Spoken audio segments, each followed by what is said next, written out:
your friendly neighborhood octopus uh, coming at you live on Friday morning. I guess the 21st of May of 2021, and I've gone into this kind of weird sleeping. I don't want to call it a depression, but it isn't. But I haven't cleaned up my room. I haven't cleaned up the kitchen. I haven't done any of the stuff I should be doing because I feel overwhelmed, and and I think it has to do with the fact that I'm going to LA to see my old man in in 4 days, which is a liftoff that we're talking about. And it's weird. It's very weird. It's put some music on.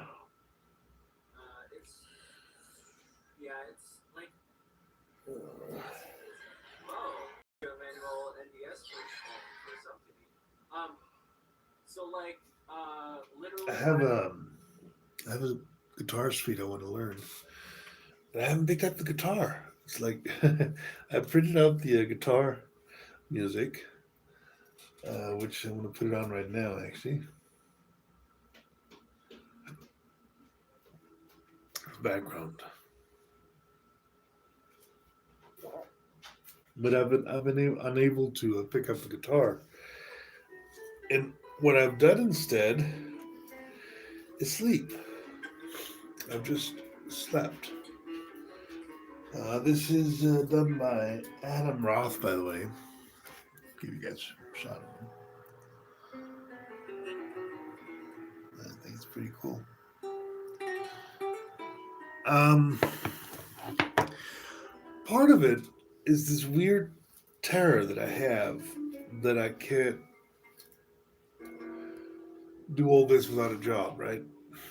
That I'm taking a huge risk in going back to the States to get my Social Security back and paying for this house with all that.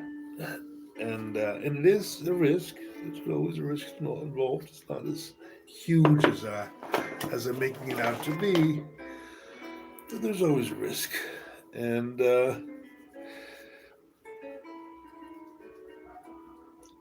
um,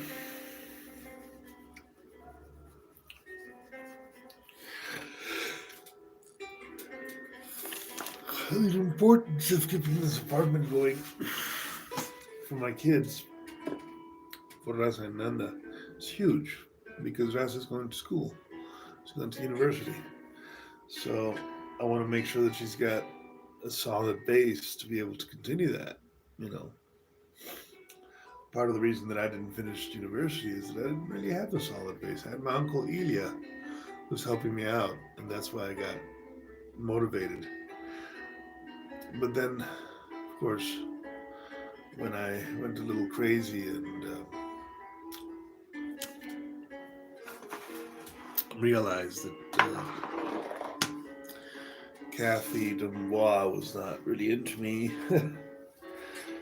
it all felt kind of empty and meaningless, which I guess is a continuous theme in my life. But yeah, so this sense of unreality to everything, a sense that is all unfolding.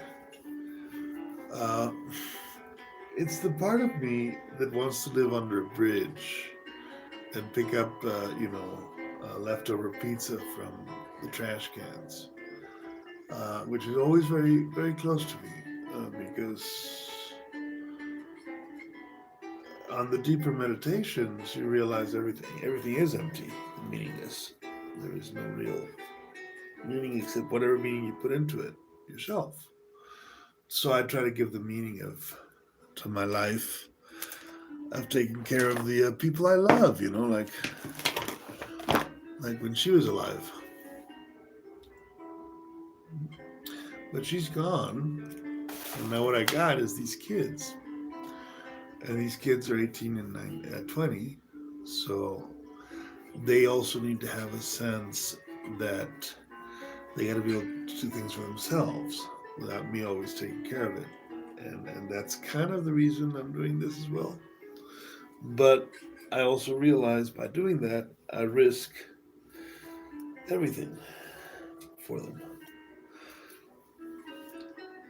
The other day, I asked my dad. I said, actually, I made a statement. I said, I worry about what would happen if I was to die with these kids, which is a valid sentiment, it's a valid worry. And he said, well, it would be okay. They would find a way. They would find their way without you. But they wouldn't. They have to do it. So it's not like if I die, they have to do it anyways, right? But I'm not dead. I'm alive. So I want to give them the aid and assistance they require to get to be independent. And what does it mean to be independent? Well, living under a bridge in Tampa Bay, independence is a weird thing because it means a lot of different things to a lot of different people. Freedom is freedom from having people tell you what to do. The only time I've experienced that freedom is when I don't have a job, when I'm my own boss and I don't work for anybody. Uh, with that freedom comes a kind of with that freedom comes a kind of uh,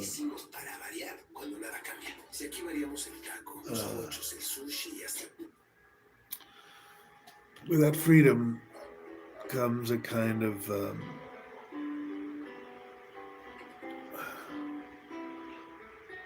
disenfranchisement from society. If you're not working, you're not, you know, producing in society.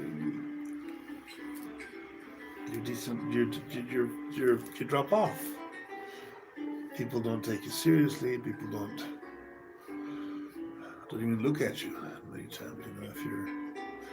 If you're a homeless bum. I've been a homeless bum a few times by choice, always. And the choice is because you don't want to work. You don't have to worry about working. You don't have to worry about paying bills, and you can do that if you're a bum. Literally, you can not pay bills and not worry about it. Like right now, I keep an account of all my bills. You all the money I spend, the air flight tickets, everything, and I do it so I can plan on what I can and cannot spend. It's called making a budget. 100% of the effective households uh, that have money in their bank and that can do things like travel to the United States have a budget. So and I know how to do that. Now is the question, making a budget something I like to do? No. It's a necessity. I gave up my job, which was paying reasonably well for Mexico, with Telvista because I was tired. I got tired. I got I got beat up by it. I was doing 8 hours a day answering complaints of people, customer service, uh, sitting in a desk, um, not being creative, not writing, not doing anything I wanted to do for a few bucks, for like $2 an hour. $2 an hour. 8 hours, 160. What? No. 2 times 8, 16 dollars a day. A little under $20 a day, which down here is a lot of money. I mean, at my height, I used to get paid $5,000 a screenplay in Hollywood, which, by the way, was a misery. Most writers get paid. They get paid writers guild minimum. They have to get paid. I think it's 50,000 or $60,000. I don't know what it is now, but when I was working back then, I think it was $50,000 for $1 million script, for $1 million budget. Anything under $1 million was no. I think it was 150,000 for $1 million budget, and it was something like $60,000 for anything under that. So or 50,000, and they had a budget based on the budget. It was a percentage of the budget you got paid on in Hollywood. So of course I never made it to the Writers Guild, right? So I never actually got paid that. I always got paid around between $3,000 and $5,000 per screenplay. At app work, I'm getting paid, like a couple of $100, $300, $500 for screenplay, so, plus points and participation and stuff. But the point is, if they can exploit you and pay you $2 a day for a job that in the States would have been $20 an hour. So 15 point. Well, Shaman Arts, Liftoff. You're gonna. Hey, Louie. Robert One. Hi, how are you doing, Robert? I'm doing good, Robert. Thank you. Shaman Arts, Louie. What do you say, Louie? Hold on. Liftoff. Are you gonna join me on the full moon? Yeah. I got Hawaiian rose seed, wood rose. Oh shit.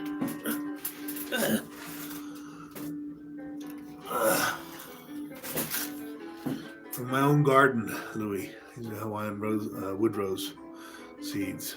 I don't have any mushrooms, sadly, but wood rose seeds would do the trick, I think. It's pretty much the same realm. And yeah, sure. When is the full moon, Louis? You have lots of mushrooms. Yeah, you always have lots of mushrooms. Did you see my video, Louis, where I collected 2 kilos of mushrooms? 26th. Oh, 26th, I'm going to be in Arizona, actually, at the One Love show. We're driving to Arizona on the 26th. Yeah, that's what's going on. Yeah. I'm driving that day. I may do a little. I'll do a little cannabis thing. A cannabis connection. I always connect with cannabis. So, yeah, I'll be there in spirit, Lou. I'll be there in spirit. Strong psychedelics and driving don't really mix so well. So, going to the One Love Festival, by the way. Arriving on the 25th in the evening, like 25th in the evening, and then the next day we're driving off to Arizona. We're going to LA, San Pedro, Arizona, back to San Pedro, and trying to do some business in San Pedro. So, yeah.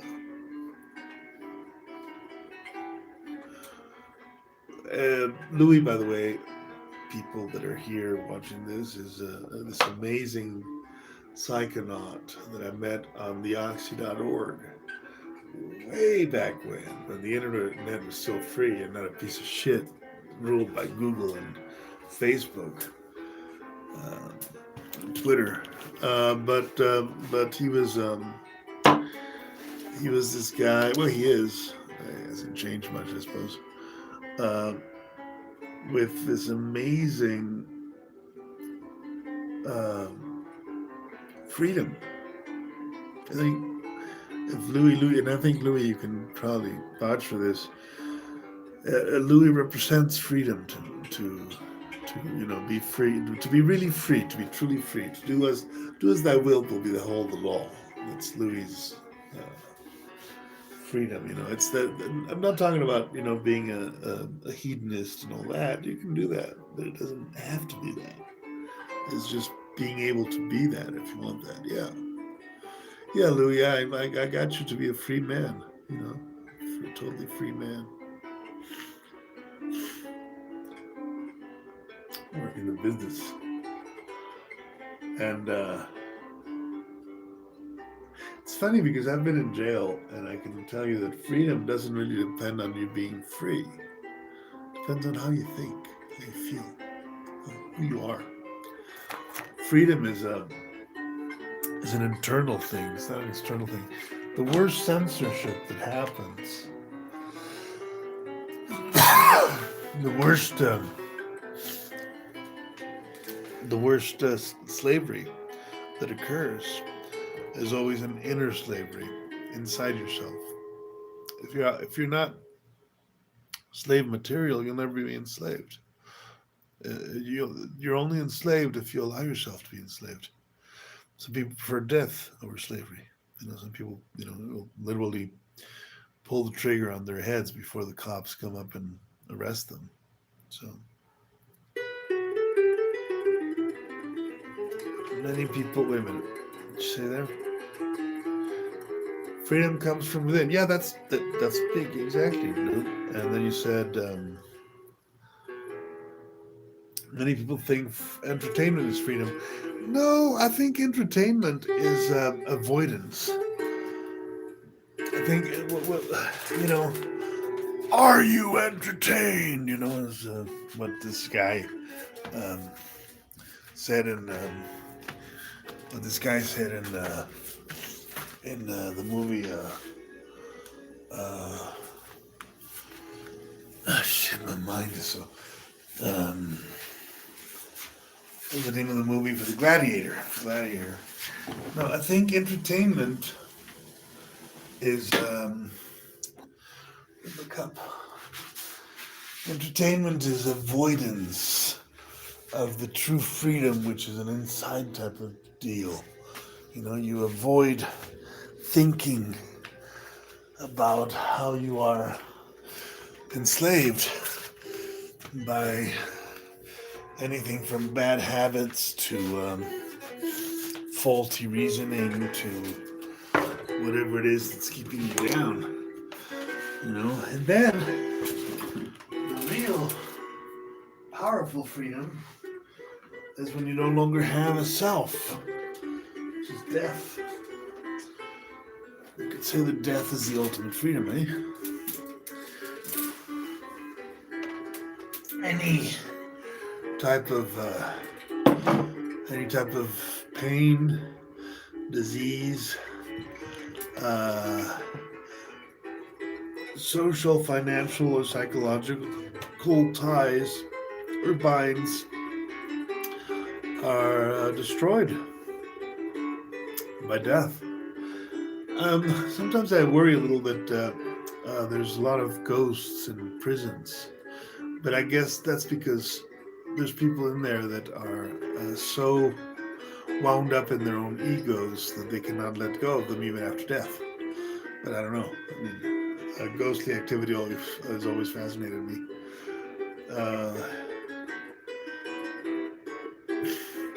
Freedom is freedom from self.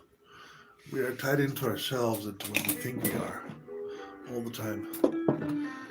We believe ourselves to be this or that.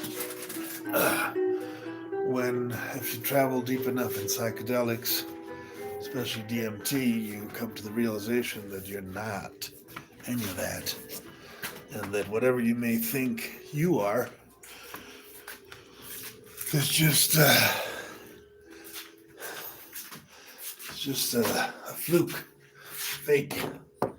It's not the real thing. The real thing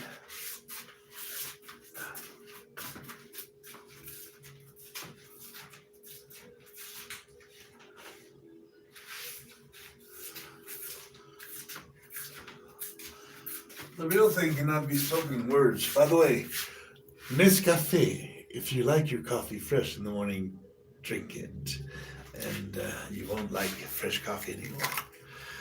Uh, there's such thing as an anti-ad. I actually do love Nescafe in the morning. More because I've been drinking it all my life since I was a child, so it's what people drink down here. I've had coffee makers, and I like fresh coffee, of course. Freshly brewed coffee is. I've lived in places near Starbucks where I could go in the morning and have a Starbucks. That's even better. But this little instant coffee thing is something you can, something. It's this talking about freedom. Is this type of thing that holds you on to what you think it's important, to what you think is essential or whatever, and it isn't. It's just you get used to the flavor and you enjoy it. Of course, if you have a cup of Starbucks or a really good coffee from Colombia or Holland, you may not appreciate Nescafe as much. It's a question of tastes. This is Thomas. Say hi, Thomas. That's Raz. I thought she was over there. It's weird. She keeps popping and appearing and disappearing. Go figure. She's almost finished the weed, man. And I want to wake and bake this morning. I don't usually wake and bake, by the way. I'm not much into it, but today I feel it's the right appropriate thing to do.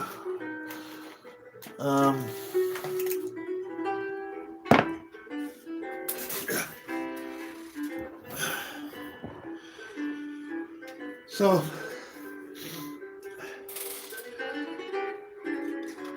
freedom. Good to see you. I gotta go. Peace, love, and chaos. Peace, love, and chaos. Peace, love, and chaos. What's the chaos sign? It's like this, isn't it? It's like this or something.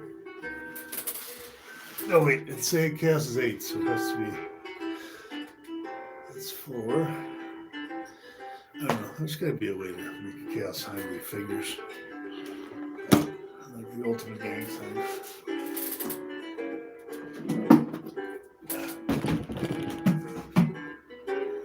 Yeah, freedom.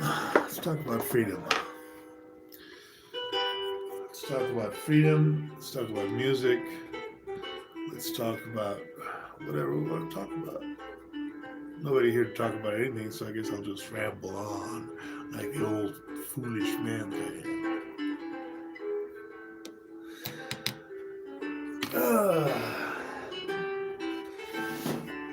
Yeah. So all this effort, all this energy to be able to break from my job. To not having to work my job anymore. Weird. It is bizarre. But necessary. Because I did recognize that the job was killing me. It was killing my drive, my energy, my strength. Everything good about me was being consumed by car rentals. And that's not something I need to be doing in my life. I need to focus on my writing, for instance. I'm a good storyteller. I've been actually earning some money telling stories, writing stories. And I have very good reviews. People really like what I write. I've written a number of books that I've not been able to publicize or make public somehow, public, and and I need to do something about that. I need to shift my focus on what is important. So I'm actually very optimistic. I think I'm going to recuperate what I had lost, which was Social Security uh, disability payments, which I'm entitled because I have cerebral palsy. You know, I have cerebral palsy. I'm entitled to Social Security disability. It's number one. I think I can um, make some money with my writing. So I'm taking this one in the morning, and I'm taking this one.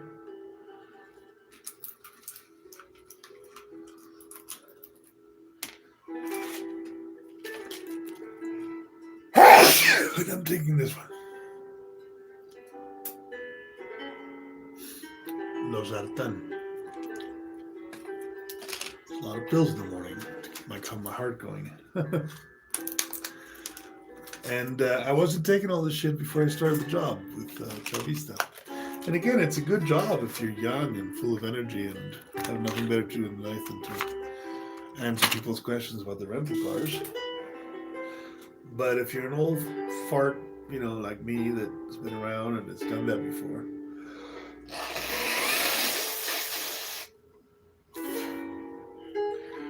and has good stories to tell.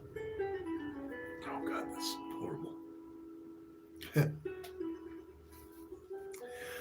Mustaches and boogers are really enemies, antitheses.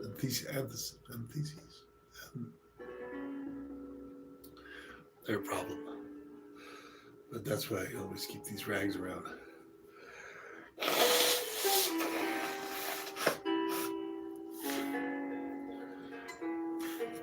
Because I like to keep my mustache clean. And of course, you have to keep with a mustache like mine. I finally have a decent mustache. It's taken me 53 years to figure out that the only way to grow a recent mustache is not to cut it, not to trim it, not to cut it, just let it flow. So finally, after 53 years of my mother's death, I have a mustache that I can actually be proud of. A mustache that actually makes sense. A mustache that is a mustache, not some, faggoty, uh, useless piece of, uh, hair. The beard, I can't do anything about because it's just genetics. And my beard won't grow any bigger, and that's just, I gotta deal with it. My hair hasn't been growing. Just up right there. This is actually, 2 years of hair? I'm not gonna cut it. Down the chute.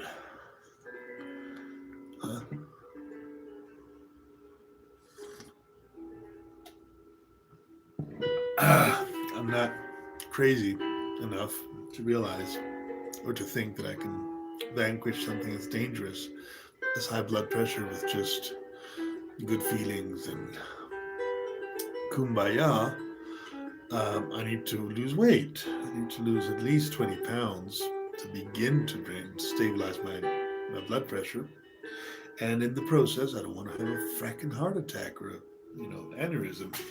So I'm taking my pills dutifully, as the doctors said. And another medicine that helps a lot with the blood pressure is weed. So we're gonna smoke a little weed this morning. I don't smoke enough weed.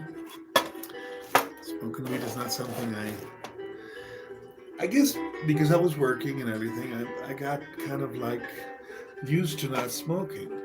Because I don't really like to work and smoke. It doesn't go together. They're like, not antitheses, you can work and smoke. But it doesn't, when you smoke, you want to have peace and tranquility and be able to meditate and be able to I like to do videos when I smoke. I like to do my videos when I smoke. So usually I smoke and make a video. That's how I work it out. But I should have some weed in the pipe. Use weed in the pipe. I'll put a little fresh on it though. But smoking is good for creative writing. If you're going to write creatively, if you're going to write a novel or a story, that really flows, really lets it flow. Oddly enough, I like to clean the house when I smoke because I like to feel that I'm doing something positive and productive. And cleaning the house is always positive and productive.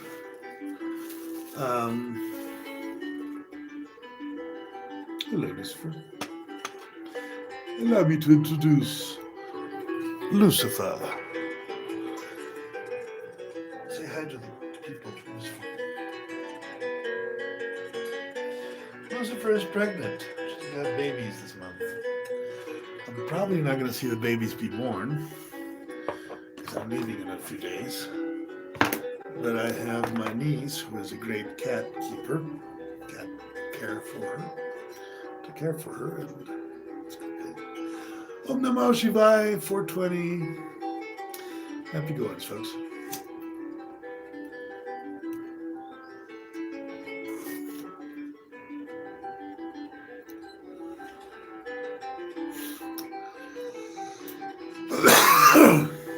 My mother died principally because her lungs collapsed. Her lungs collapsed not because of COVID, but for decades of systematic smoking, which she did all the time.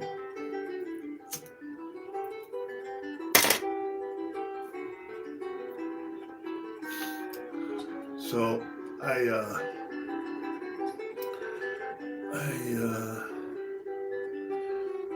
I think of that every time I smoke. And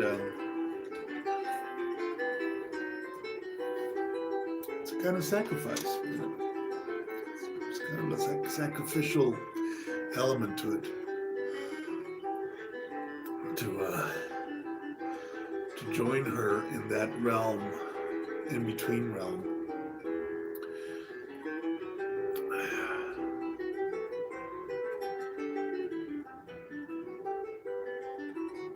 Dreamt with her the last 2 nights or 3 nights. In the dream, she was very dead, but not dead, because in the dream you're never really dead, are you?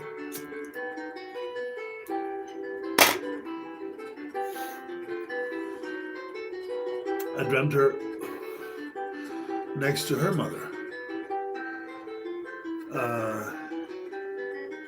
Even though their states were different. Their states were different. So I worry for her on the other side, see how she's doing.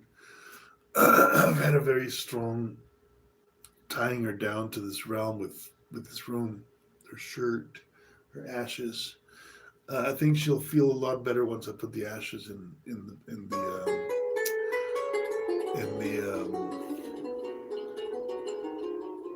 graveyard. We're gonna make a little pyramid. Make the pyramid where my grandmother is bigger. My aunt. We're gonna make the pyramid bigger, and put my mom there in that pyramid. I guess just stack the dead above each other. The older dead are further down, and the younger dead are further up. So I make the pyramid go up, which is kind of weird, but it is what it is, and I have to do it sometime. I don't have the money right now to do it. I have to do this trip. This is Thomas. Thomas, ¿qué pasó?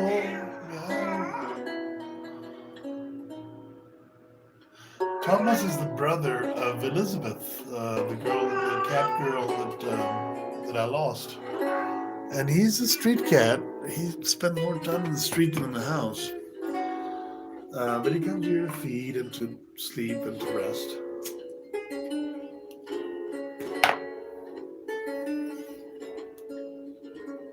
Which is kind of nice.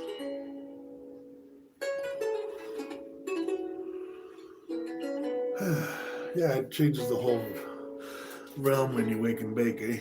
It makes it a lot different. So, well, guys, 35 minutes into this, I'm gonna say bye bye. I need to go back to the bathroom and poo privately. Sweet. And yeah, let's meditate, all of us, on how to meditate.